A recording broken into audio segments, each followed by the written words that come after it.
William Wallace, a name etched into the annals of history as a symbol of unyielding courage and patriotism, led Scotland's struggle for independence against English rule in the late 13th century.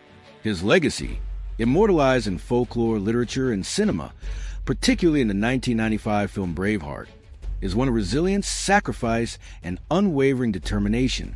But beyond the Hollywood portrayal, the real William Wallace was a warrior whose actions inspired an entire nation to rise against oppression. The early years, a humble beginning, born around 1270 in Elderslie, Scotland, William Wallace came from a minor noble family. Unlike the kings and lords who often dictated the fate of their lands, Wallace was a man of the people, deeply connected to Scotland's struggles. While little is known about his early years, some historians believe he received a good education, possibly learning Latin and military tactics, which would later aid him in battle. During Wallace's time, Scotland was plunged into chaos after the death of King Alexander III in 1286, followed by the passing of his granddaughter, Margaret, the Maid of Norway, in 1290. With no clear heir, Scotland fell into a period of political turmoil, leaving it vulnerable to King Edward I of England, a monarch known for his ruthless ambition. The spark of rebellion, Edward I, also known as Longshanks, saw an opportunity to extend his rule and took control of Scotland in 1296. His heavy-handed rule and excessive taxation infuriated the Scots, but it was an event in 1297 that turned Wallace into a revolutionary leader.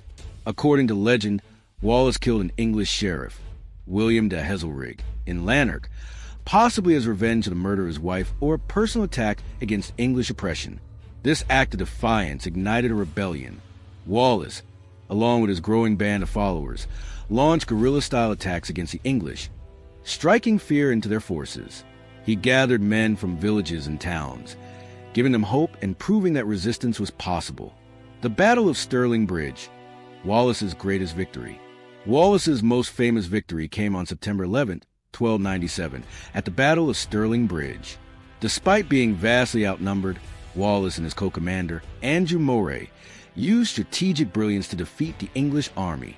They lured English forces onto a narrow wooden bridge and attacked as the enemy crossed, leaving them trapped and vulnerable. The Scots annihilated the English forces, dealing Edward I a humiliating defeat. This victory catapulted Wallace into national fame, earning him the title of Guardian of Scotland. His triumph gave the Scottish people hope, proving that their oppressors were not invincible. The struggles and setbacks. Wallace's resistance did not go unnoticed. Enraged by his defeat, Edward I launched a full-scale invasion of Scotland in 1298. At the Battle of Falkirk, Wallace's forces faced a crushing loss against the English army, which used cavalry and longbowmen to overpower the Scots. Though Wallace escaped, this defeat marked the beginning of his decline in political influence. Wallace later resigned as Guardian of Scotland, but continued his fight for freedom. He traveled to France, possibly seeking support from King Philip IV, and may have even visited the Vatican to plead Scotland's case before the Pope. The betrayal and execution. Despite his unwavering commitment, Wallace was eventually betrayed by a fellow Scot, Sir John de Menteith, in 1305.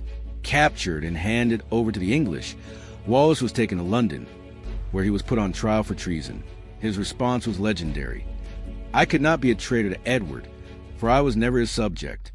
On August 23, 1305, Wallace was executed in the most brutal manner imaginable. He was hanged, drawn, and quartered, a punishment meant to instill fear in others who dared to resist English rule. Yet, instead of breaking Scotland's spirit, his martyrdom strengthened the resolve of future leaders, including Robert the Bruce, who would later achieve what Wallace had fought for, Scotland's independence. Wallace's legacy, an eternal flame of freedom. Though Wallace did not live to see an independent Scotland, his heroism laid the foundation for the eventual victory at the Battle of Bannockburn in 1314, led by Robert the Bruce. His unwavering spirit continues to inspire freedom fighters, military leaders, and ordinary people who stand against oppression worldwide. Today, the Wallace Monument in Stirling stands as a tribute to his courage, while his story lives on in books, films, and Scottish culture. His legacy serves as a powerful reminder that one person's bravery can spark a revolution, proving that even in the face of overwhelming odds, the fight for freedom is always worth waging. Conclusion: William Wallace was more than just a warrior. He was a symbol of resistance and patriotism. His life was a testament to the power of determination, courage, and sacrifice. Centuries after his death, his story remains one of the most compelling narratives of rebellion against tyranny. He may have fallen, but his spirit endures, echoing through time as a beacon of hope for all who seek justice and freedom.